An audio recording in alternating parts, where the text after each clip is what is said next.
Guys, welcome into the Gashouse gang, brought to you by Saliga Heating and Cooling right there. And then slide over a little bit, my guys at Game Day Men's Health.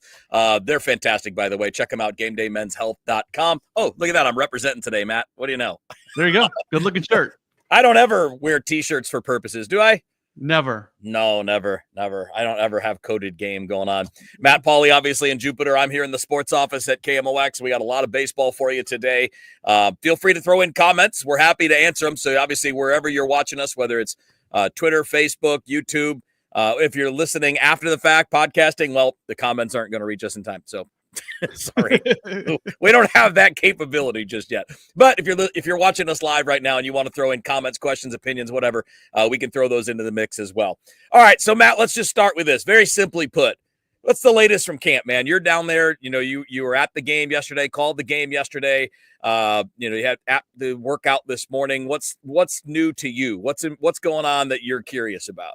Yeah, so today is a really light day because much of the team is across the state. They're playing in Dunedin. They're getting underway as we're talking right now. They're going to match up against the Blue Jays, and then tomorrow they'll take on the Yankees. I think it's good for fans to know kind of the logistics of when they go across the state because a lot of guys are left back. So I was in the clubhouse this morning for a little while and saw Nolan Arenado, saw Wilson Contreras. You're basically in 4 groups of people when the team goes across the state. There's one group of people that just do not go. They stay in Jupiter the entire time. There's another group of people that goes for game 1, and then they'll be bused back to Jupiter after game 1 tonight. There's another group of people that are in Jupiter right now, and they'll be bussed into the other side of the state for the second game of this 2-game thing tomorrow. And then there's another group of people who go to the first game and they stay overnight in a hotel across the way, and they're there for the second game as well. So they only really do this once per spring training. I always tell people, people say there's 2 different spring trainings. There's the Cactus League and there's Grapefruit League. In like actuality, there's really 3 different spring training areas. There's everything going on in Arizona. Yep. There's the Palm Beach area of Florida, where it's the Cardinals and the Marlins and the Astros and the Nationals and the Mets. Mets are about 30 miles away. And then there's the other side of the state, which is all the other teams, because there's very little playing between the 2 sides of the state. Yeah, absolutely. All right, so let's talk a bit about a couple things that are going on. Today, you've got an interesting lineup, and look, we're not breaking down spring training lineups, okay? Yeah. But as I pointed out, situationally in spring training, there are things that we can learn. And the thing that we're going to bring up here, I'm going to bring up here right off the gate, is something that the manager actually talked about today. So and that's one thing that we've been pounding on for what now? A year, year at least. And that's, we're seeing Lars Nootbaar in center field today.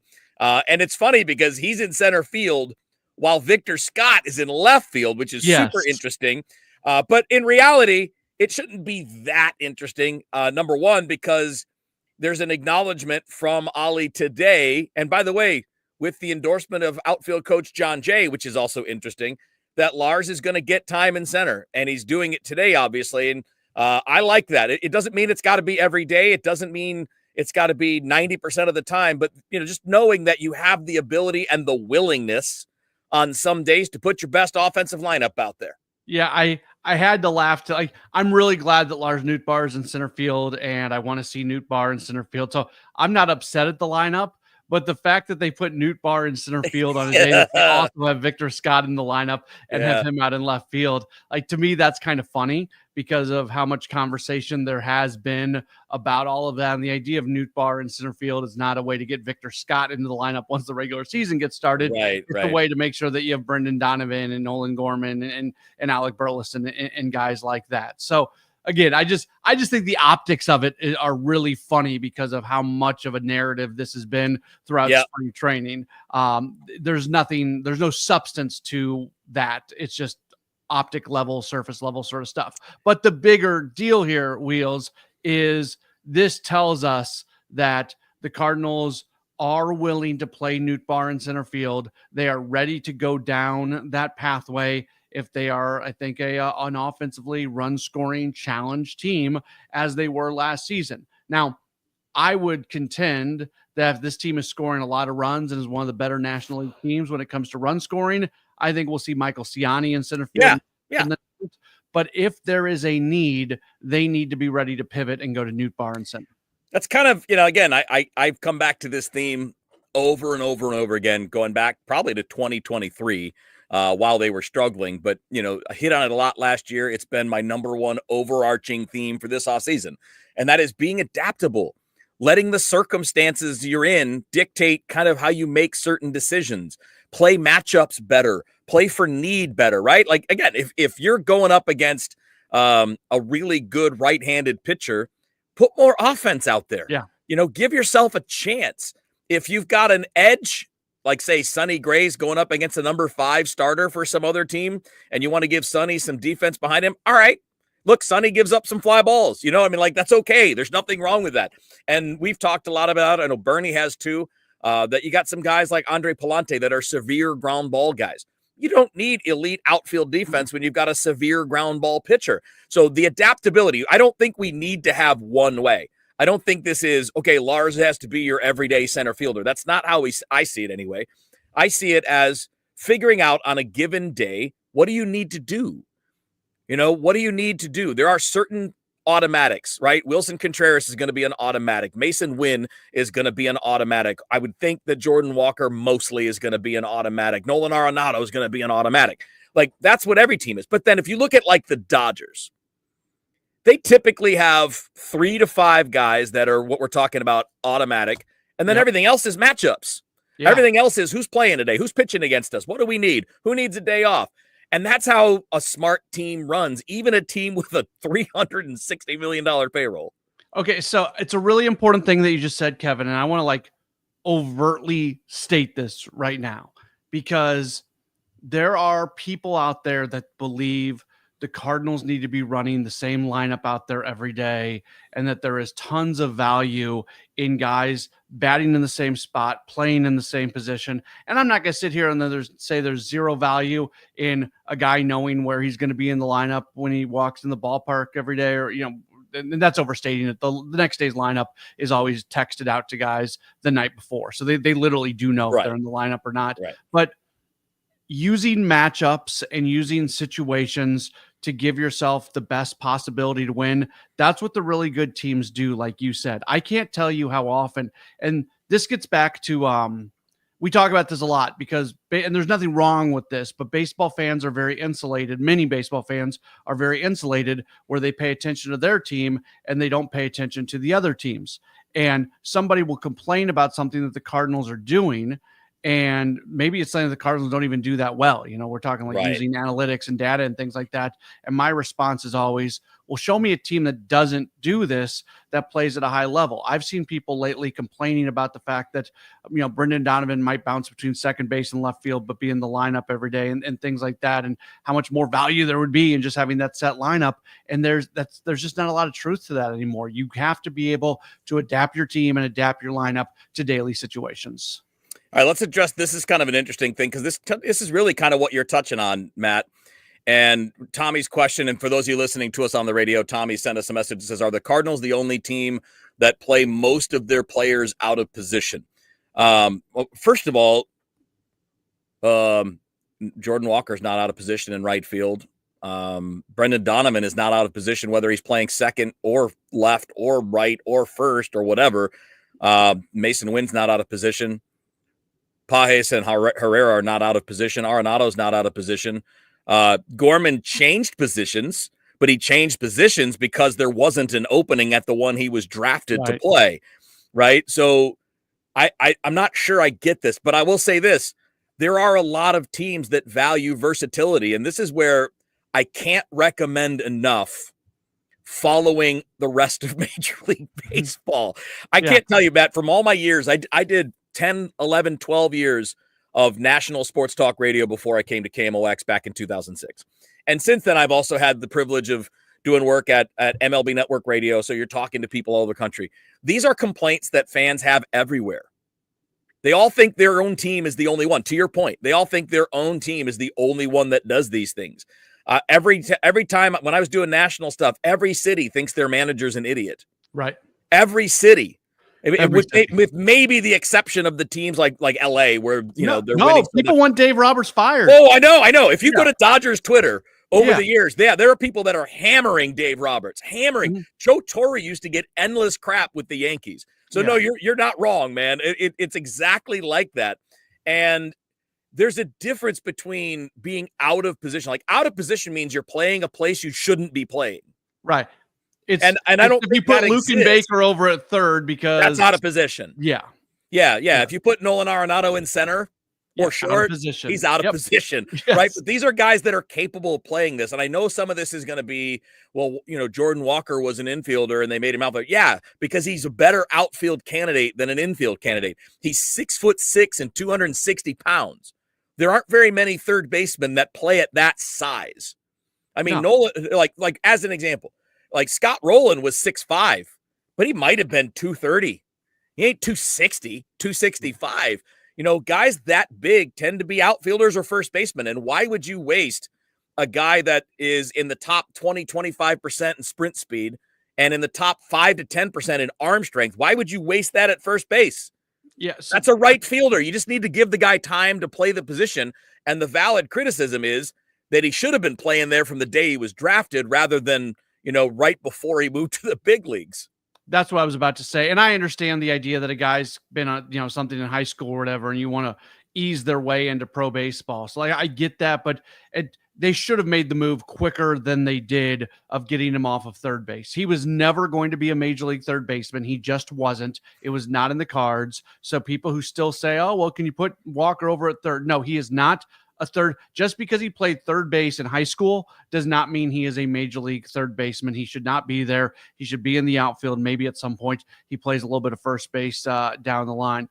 Tommy Edman is a great example of this, Wheels, because what happened when he went to the Dodgers? He did what he was doing in St. Louis. He was playing all over. We saw him. He's going to do that again this year too. Saw him at second. I mean, that's what they did.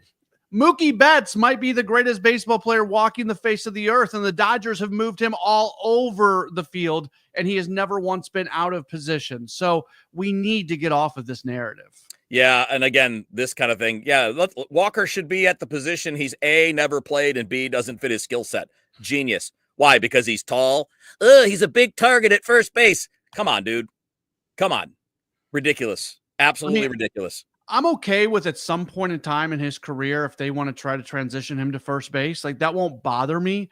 But now is not the time to do that. He needs to be focused on if we're going to use John Mozeliak's priority 1, 2, and 3, well, priority 1, 2, and 3 when it comes to Jordan Walker is getting him driving the ball and continuing to hit it really hard and maybe getting a little bit of loft on it all at the same time. If he is a below average defensive right fielder, but he does all that, I don't care. And if at some point in time it works out that he fits in at first base, worry about that then. Now is not the time to change positions on Jordan Walker. No, and also, again, that would be for a time when he slows down. Like if he loses his running speed, because he's a big guy, as he gets older, if he loses that running speed, then that's when you think about it. But while a guy is a good runner and has an elite arm, that's not where you put a guy at first base. I mean, it's just not. Not unless that player has that aptitude built in, like Cody Bellinger has that same kind of dynamic. He's a really good athlete. He's a great arm. He plays some first base, and he did for the Dodgers, but he's also been an elite center fielder, and he has more value in center field than he does at first base. And the other thing we forget about, look, there's going to be some plays that Walker should make that he doesn't. There's going to be some plays that Walker makes, but he makes look really ugly. Yeah. But because of his athletic ability, we have seen some spectacular plays from him in right field, and he will continue to make the occasional spectacular play as well. You don't get to take advantage of the athleticism that he has as much at first base as you do in the outfield, to your point, Kevin. All right, it's the Gashouse Gang. Matt Pauley, Kevin Wheeler with you here. Obviously, the schedule's a little jumbled this week. Tom's got some conflicts. In fact, he's doing the TV for the Cardinals today. Alexa Dat was going to do it, but she's sick, so Tom is pinch hitting alongside Brad Thompson. Yesterday, for example, Matt, you were calling the game on the radio stream, and later in the week you've got some other conflicts too. So we're going to be jumbling it up today, but today's fun because you and I get to do a whole show together, which is not something we always get to do. So I really appreciate that. All right, so let's change topics a little bit, but similar idea. Let's talk about the rotation. So I want to get into like what's what's the best we can get from the rotation? I've talked a lot about the weaknesses, the concerns, right? I have my worries about Miles Michaelis. I have my worries about Steven Matz. But what do you think the potential is of the rotation? And I'm speaking not just of the 5 guys that we think will be there on opening day, barring injury, but also including some of the depth guys. But if you look at, what the projections say, okay, this is just Fangraphs projections. I'm not saying yes or no on these. In fact, this is kind of the point. Maybe you say, I want to go back and forth a little on, do we think it's on the money? Do we think it's a little high? Do we think it's a little low? But I think they've got Sonny Gray down. I think we know what to get out of Sonny Gray, right? What we saw from Sonny last year is most likely what we're going to see this year. Yeah. There's no reason not to believe that. Yeah. Barring an injury, right? I mean, he is in a position where he's kind of a known commodity. I think he's going to give up a few less home runs this year. Maybe that's more hope than, yeah. But that was a lot of home runs last year, and he'll give up home runs. That's something that has happened throughout his career. I'm not saying that last year was a complete anomaly, but the number was a little higher than I expected it to be. So I would think that number by luck would come back a bit this year. Right. He's the easy one here. We don't have to talk a lot about this one. I mean, to me, Sonny is Sonny. He's your number one. He's predictable. And that's why he's getting paid what he is, because he's predictable, known commodity. Let's talk about Eric Fetty. Whether he's traded or not is to be determined. And that, I would not expect it during spring training, but I guess you never know. If somebody else has an injury and they make an offer you can't refuse, I mean, maybe that's it. Bernie has a video up on that. If you want to go see the Bernie show on YouTube, once you're done with us here on the Gashouse Gang, he's got a show up about that very topic. They have Eric Fetty pegged for a 4.21 ERA. Fangraphs does. Obviously a little higher than last year, not too far off his expected numbers. I would think that or below. I think that just based on what we saw last year, I would expect that to be maybe a worst case. I wouldn't think he's going to be worse than that. And if he is, well, then you're in trouble. Yeah, that seems high to me. And I feel bad for Fetty sometimes, because in many ways he represented what went wrong for the Cardinals last year, because there was so much hope and optimism about the team at the trade deadline. And people were that was one of the few times that people actually liked something that John Mozeliak did. At the moment of that trade, everybody was in favor of it, thinking it was a good trade. It's only in hindsight that people have kind of come back around and said maybe it wasn't the best trade. I'm still all in on it. I think the Cardinals got good value. Fetty was not good. I believe, I think he had made 10 starts for the Card. If I don't have these numbers exactly right, I'm in the neighborhood and I'll tell the story. I think he made 10 start with the Cardinals last year. His first 4, he had an ERA of about 5. His final 6, he had an ERA below 3. So he did lock in last year over his last 6 starts and looked like the guy he had been in Chicago. But quite honestly, at that point, the wheels had kind of come off for the Cardinals. They were falling out of playoff position, and people weren't really paying attention to what this guy was doing. I think he is much closer to the guy that he was in those 6 final starts last year than he was the first 4. And I expect a pretty solid season from Fetty this year. I think he's, there's a lot of things to like about Eric Fetty, and I think he's just a lot more comfortable now, being able to be in with the Cardinals, being in spring training, just knowing everything that the Cardinals do. There's that, what do you say, 4.8 or so on that expected ERA? That seems 4.2. Okay. That seems high to me. I'll say this. He was a 3.72 with the Cardinals last year. Nothing wrong with that. That's about what I expect this year. That's what I would expect. Something in that range. And the fact that anybody got mad because he had like 2 crappy starts, come on. You're gonna weigh 2 starts against 30? Yeah.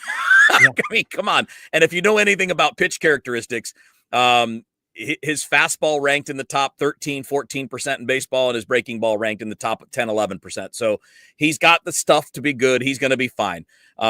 Maybe not elite, right? He may not have a 3.30 ERA like he did in total last year, but I would say it's in the 3s. I think his ERA will start with a 3. And if it's in the 4s, very low 4s. Miles, they have at 4.46. I'll take that all day from him. He's obviously not been as good at that as that, and they're balancing it out because his history shows he's a little better. And I'm encouraged by what I'm hearing him say, and what I saw him do when he pitched this weekend, which is go out of the zone when he has 2 strikes. Don't keep just throwing strikes that they can put in play and get hits against you. Yeah, so he has said those exact same things before, but he's never followed it up with actions. And now I think we can kind of look back at what he's maybe said previously and felt like it's almost lip service. He he's really going all in on this. He's thinking through it. I think somebody got to him and got him to believe that you have to adjust your style of pitching. And look, it only took 2 years of getting your brains beat in. That's what I was about to say. He's had a 5 ERA over the last couple years. Yeah. So you have to adjust at some point. But also to that point, Kevin, he's not that old, and he was an all-star just a couple years ago. So if with a few adjustments and a few, you tinker around with a few things in your approach, he absolutely should be able, I'm not saying get back to who he was 3 years ago when he was an all-star, but it should actually not be that challenging to improve upon somewhat dramatically over what he's done in the last 2 seasons. Absolutely. All right. So for Andre Palante, the Fangraphs projections are around a 3.92 ERA. Which I think is probably fair. It's not far off of what he was last year. He's not going to be a stud. He's not going to be a number 1 caliber guy. He's at best, I think, a 3, most likely a 4, worst case a 5. Like, he's just a solid, inexpensive young rotation piece that you can build around. And with Matt's, they have him right there around a 4 ERA, Matt, but they only have him about 115 innings. The innings part sounds right to me. I'll take the 4 from him. If you can get that, it's serviceable. But I don't know that any of that I'm seeing from Miles or from Matt's on the projections or on what we've seen the last couple of years is going to make me want to wait too long before I give guys like McGreevy a chance to get out there and start games. I guess it depends on how the team is doing, because what we can say about all these guys, if you're pitching to a, between like a 3.8 and a 4.5 ERA, what you're doing is you're giving your team a chance to win most games if they can hit a little bit. So that's what we've said about this Cardinals rotation for years now, that you got a bunch of guys who are going to keep you in the game. It's built for the regular season. Nobody's going to be scared of this rotation when you get into postseason baseball, but you got a bunch of guys who are going to give you a chance to win. And I think Steven Matz with a 4 ERA gives you a chance to win. Miles Michaelis with a 4 ERA gives you a chance to win. And I think it's hard if the team is winning, and they also give you a chance to lose. If you got 4 ERA, you're not scoring a lot of runs for a guy, you're going to lose those games. So if offensively and from a run scoring standpoint, if they are scoring more runs and winning a bunch of those games, I don't think you're pulling Michaelis or Matt's out, no matter what the numbers are, unless they're just bad because you're winning. But those exact same performances, if you're not scoring runs and all of a sudden you're looking at a guy who's not winning very often, then I think maybe you pull the plug. All right, so talking rotation for another minute or two. It's Matt Pauley and Kevin Wheeler with you here on the Gashouse Gang. We know that Quinn Matthews is making the start today. We got a bunch of people updating us on how he did. Obviously, we're not watching it, but we're tracking it as it goes. So 1-2-3 inning in his first, Matt. I'm not going to judge too much about like how many runs he gives up or anything like that, but really encouraging to see him. He's 93 to 95 in the first inning. The velo was more low 90s in college, which is why he slipped a little bit in the draft. But last year we saw him getting more into the mid 90s, but most importantly, the separation, right? So he's 93 to 95 on the fastball today. And the changeup that he struck out Vlad Guerrero Jr. on was 81. That gap is great. Yeah. If you're going to have a 12, 13 mile an hour gap between your fastball and your changeup, you could have some success. And he had a lot of success with that changeup in the minor leagues. So that, again, those are the things you want to track. That's what matters for today for Quinn Matthews. It's not whether he gives up any runs in his second inning of work or anything like that. It's all right. How does this stuff play? And, when you get Vlad Guerrero Jr. swinging on an 81 mile an hour changeup because your fastball is 93 to 95, that's pretty good, man. Yeah, so I'm looking at his usage numbers right now. In that first inning, he threw 11 pitches, 3 changeups, 2 sliders, 6 four-seamers. The four-seamer went 93-95.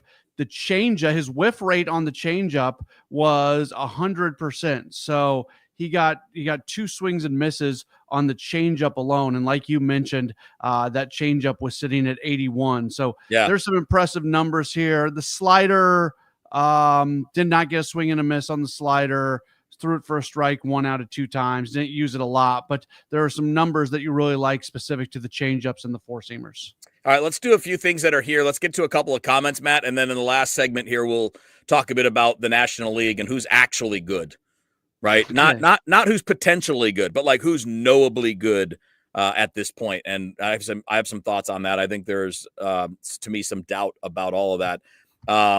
We got a lot of people. I don't know. I don't understand this. I'm going to throw the comment up there. I'm not sure I understand this, but Nick sends in a message that says Nootbaar with his typical taking pitches, pisses Max off. Well, who cares if he pisses off Max Scherzer? I don't give a crap. Yeah. Pissing off the pitcher can be fine, but pisses him off with a challenge, and then he strikes out looking, already tired of watching him, because that's how it'll be all season long.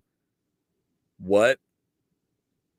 Did he? I don't know. Did he win the challenge? No, I don't think so. But either way, I've who got cares? it on right here, but I did not catch the. Either way, who cares, man? Yeah. I mean, what do you want out of a player? I mean, the only legitimate negative for Lars Nootbaar, the only legitimate negative about him is that he can't stay on the field. Yeah, that's it. That's it. He if you look at what he does when he plays, the dude can flat out hit. And I don't care, I don't care what your opinion is of this. Do you know, how important it is to get a good pitch to hit? Matt, you know this. What's Ted Williams' #1 rule of hitting? Get a good pitch to hit. Ted Williams knows a thing or two about hitting, right? I mean, he's not with us anymore, although his head's frozen and still with us. Lars Nootbaar chases less than every other hitter in baseball.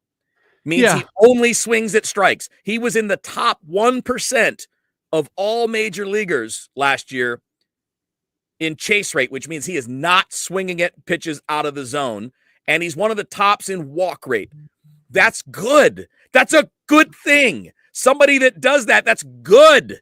Not to mention the fact that he hits the ball hard when he hits it. Like his average exit velo is in the top 12% in baseball. His hard hit rate's in the top 9% of all major league players. And you're sick of that? Look, the only thing you should be sick of with Lars is the injuries. When that guy plays, he rakes. Period. The end.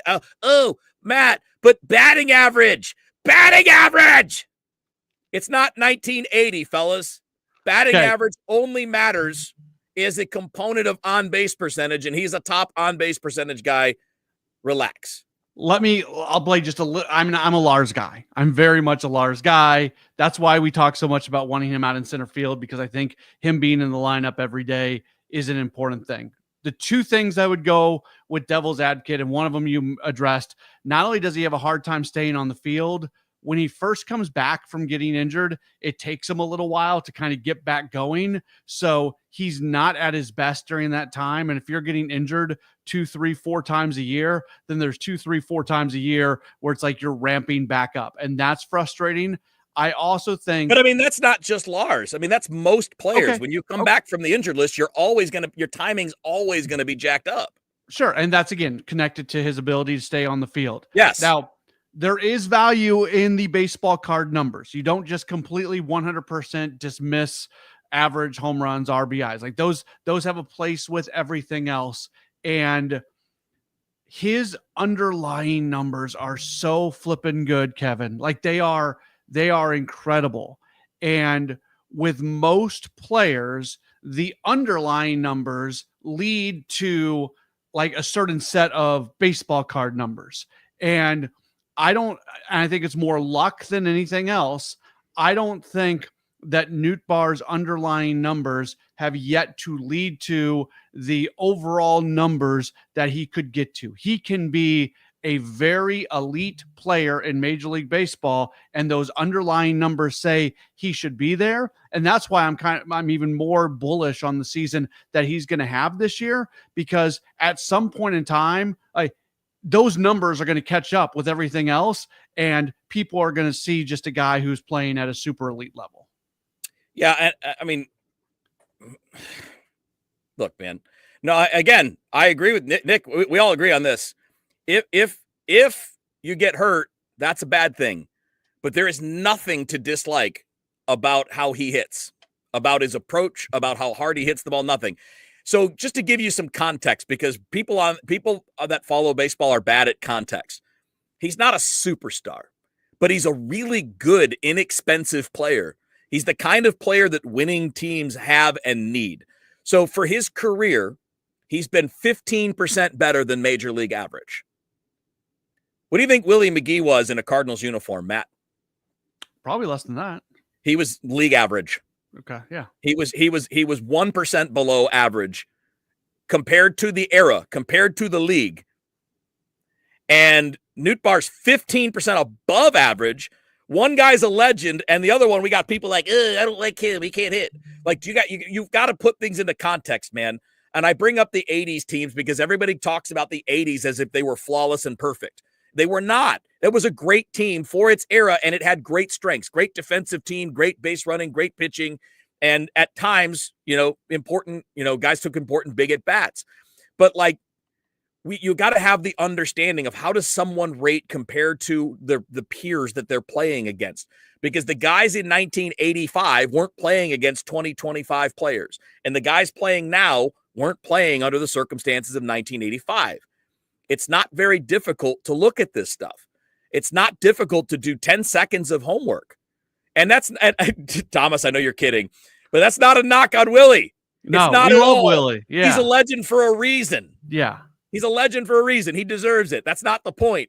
The point is we get this irrational dislike for modern players because we think of the old guys and we only remember the best years. We only remember 85. We only remember Willie's MVP years. Do you remember the years when he wasn't that? Do you remember the years? Do you remember 1986 when Willie hit 256 and he was 14% below average? Because obviously not. Because if it were now, people would kill that player. And this is kind of my point. We always want to kill the modern player for things that our favorite legends did all the time. Can we throw Nick's last comment, the arbitration comment, up on the screen real quick? Yeah. I love this from Nick because Nick is proving every point in the world to me right now. The arbitration. And for those that are listening on radio, sure, the comment is that he wins arbitration after proving nothing. Who knows what the arbitrator is thinking? Donovan didn't, and he's proved triple what Noot has. They can't wait to hear the Noot chants. Okay, first of all, who's they? Second of all, the arbitrator made that call. Yeah, so not the player and not the team. Now, the team, you could argue, should have settled with Donovan. They shouldn't have gone to arbitration with any of these guys, in my opinion. But so all we're talking about here is what a third-party arbitrator thinks. What does that have to do with anything? This is the point I want to make here. The arbitration system is completely rigged in favor of owners. Anytime a player wins an arbitration hearing, it is news. The system is rigged for the owners. That's the first thing. The second thing, true.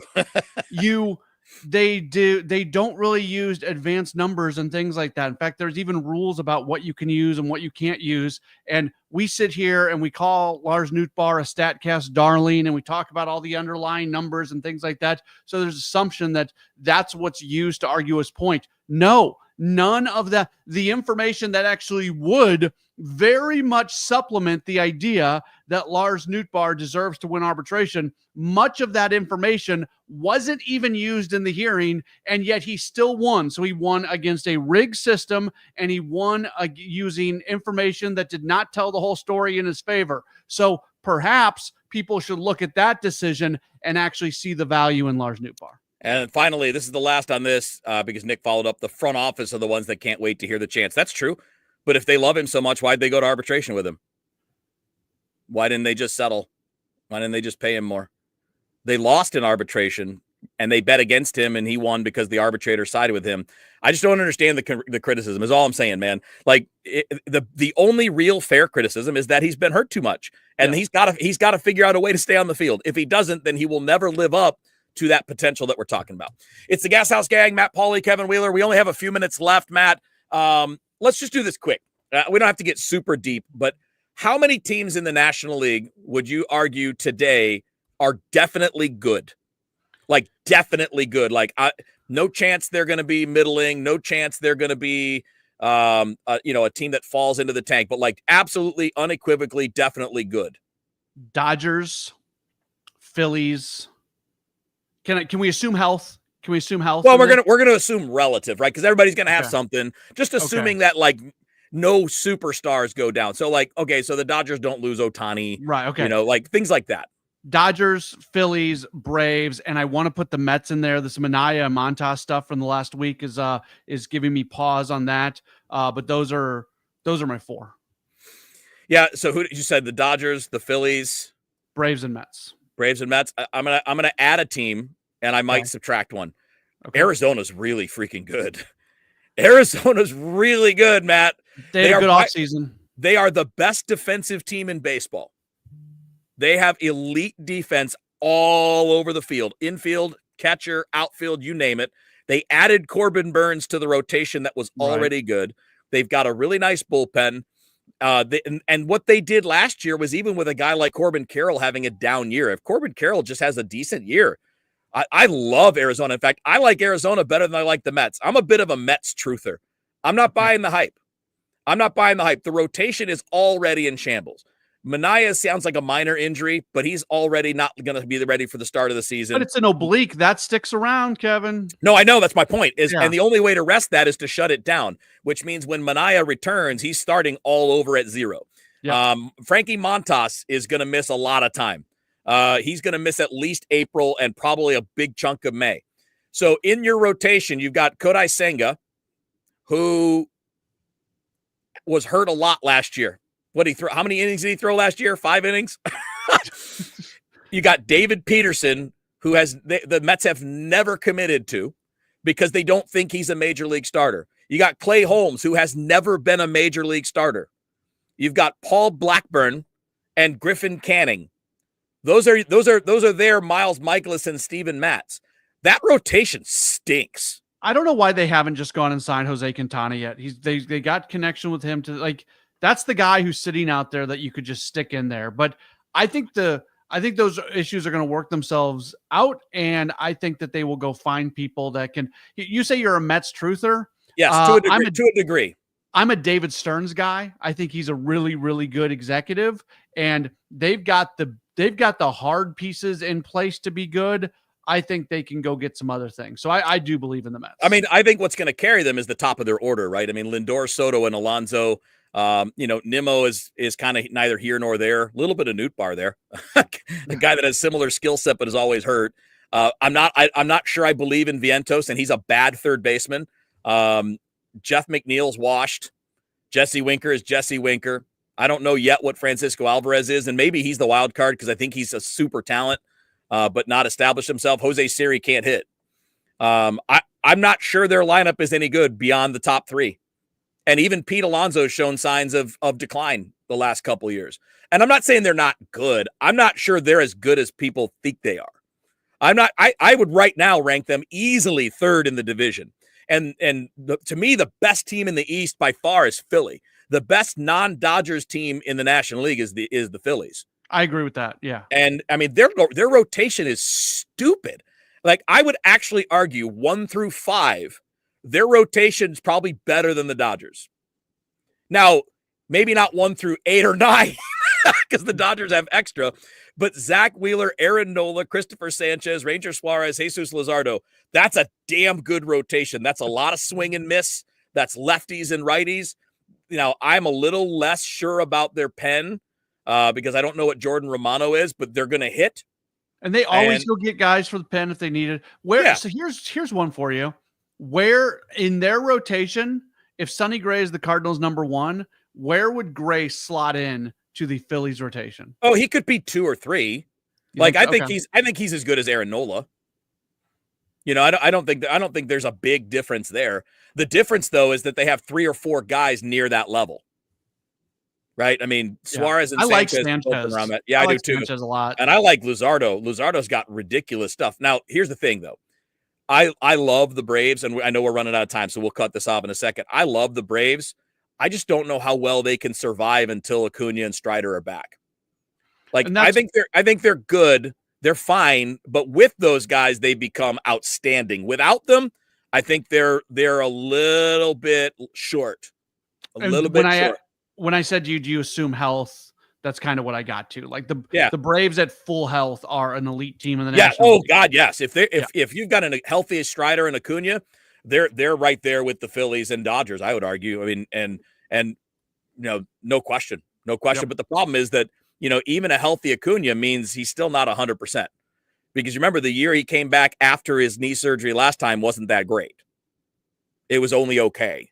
And then the year after that was the stupid, 70 steals, 30, 40 homer thing. So, I don't know what we're getting. And Strider, when he comes back, is in his first season back after Tommy John. Sure. What's he going to look like? Is he going to look like Spencer Strider, or is he just going to be a guy figuring it out?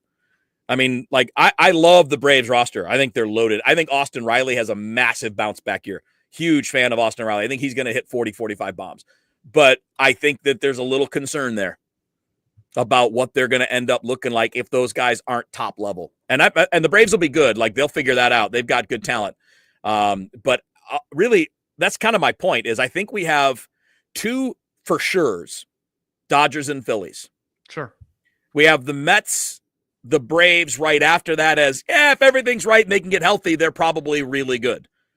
And the Braves better than the Mets, in my opinion. And then to me, after that, it's Arizona and then everybody else. I don't buy anybody for sure in the Central. And we'll talk more about that another day because we're running out of time. But I'm not buying the Cubs hype either is what I'm saying. Okay. I think they're fine, but I don't think they're any better than Milwaukee or Cincinnati. I don't think there's much of a gap at all between the number 1 team in the Central and the number 5 team in the Central. No, there's not.